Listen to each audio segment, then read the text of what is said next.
Hello, church. Welcome to the next Exodus Mini. Exodus Mini number 8. We're going to be looking at the third plague, the plague of the gnats that we find in Exodus chapter 8, verses 16 to 19.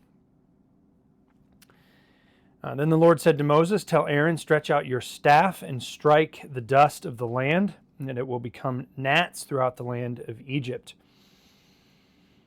And they did this. Aaron stretched out his hand with his staff, and when he struck the dust of the land, gnats were on people and animals. All the dust of the land became gnats throughout the land of Egypt. The magicians tried to produce gnats using their occult practices, but they could not, and the gnats remained on people and animals. "This is the finger of God," the magicians said to Pharaoh. But Pharaoh's heart was hard, and he would not listen to them, as the Lord had said. So, as we've been looking at the various different potential gods that are being addressed or attacked within each of the 10 plagues, and what seems to be a fair consensus, meaning not everybody really clings to Geb, but among people who hold to each of the plagues are addressing different gods of Egypt. Most of the time you're going to see this name Geb. This is one of the gods of the earth, one of the gods of the ground in Egyptian mythology. And I think at this point it values us to talk a little bit more about the other side of the question, or other side of the kind of approach to the 10 plagues. Like I said in, I think, week 1, or in the first plague, not everybody holds to the view that every one of the 10 plagues is addressing a specific or particular god or gods in Egyptian mythology.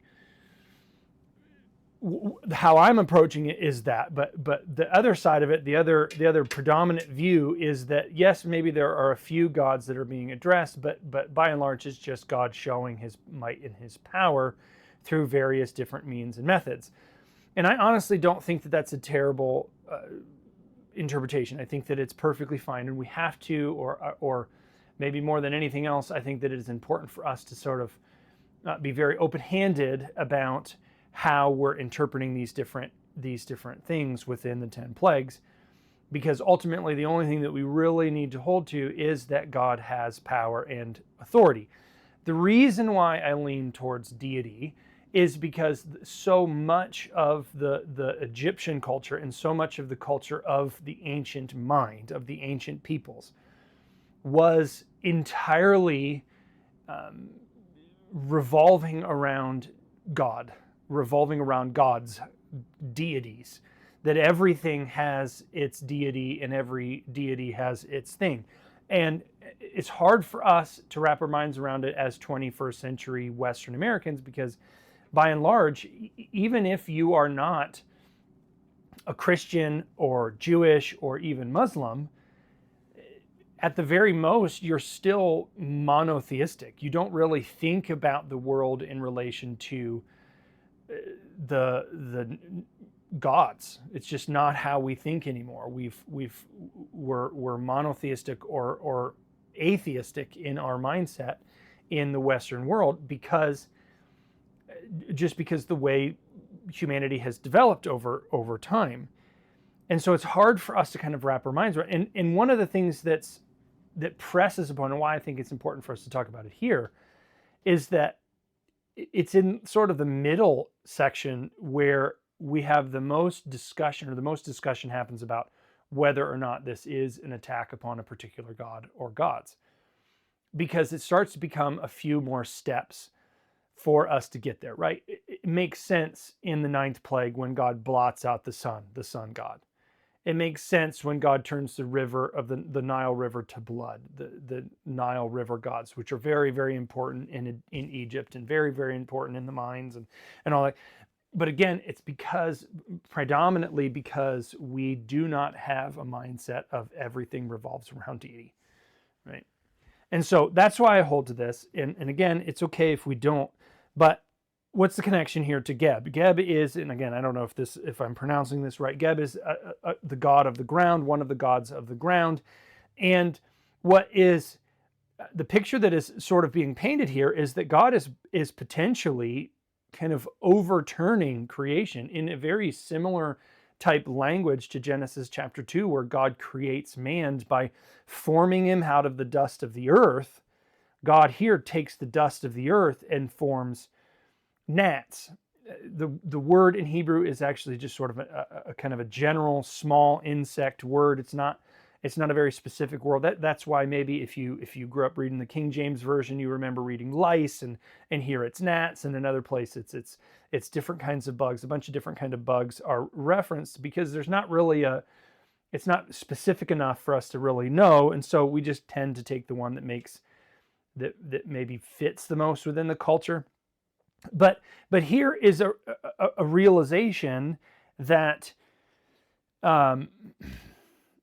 that God still has power over all of these things, and that's the picture that is ultimately being painted. Even if it's not a direct attack upon a particular deity, the deity of Geb, it is still God showing his power over life within the realm of land, within the realm of dirt.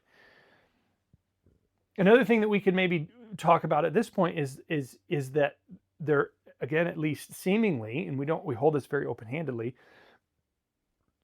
seemingly there is some pairings of the different plagues. So the first two plagues, the water of the Nile River and frogs, are sort of plagues against the Nile River, against what might come out of the Nile, right? Because frogs predominantly live in the Nile River. So those two, and then this plague and the fourth plague are gnats and flies, which are both coming from the ground. And as you kind of continue on, we kind of see that pattern repeating itself sort of in pairs. Another way we might look at it is that the third, sixth, and ninth plague, so every third plague, Moses doesn't give any warning. So maybe there's three sets of three plagues, which actually fits numerically, kind of numerologically. And then the 10th plague is the culmination plague. It's the main point plague.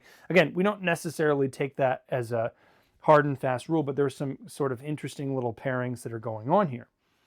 So again, this Geb, god of the ground, is being challenged, being attacked by God through this plague. What is the response? How does Pharaoh respond? As we've seen throughout, Pharaoh responds with, again, a hardness of heart. His heart is hard. He does not turn. He does not relent.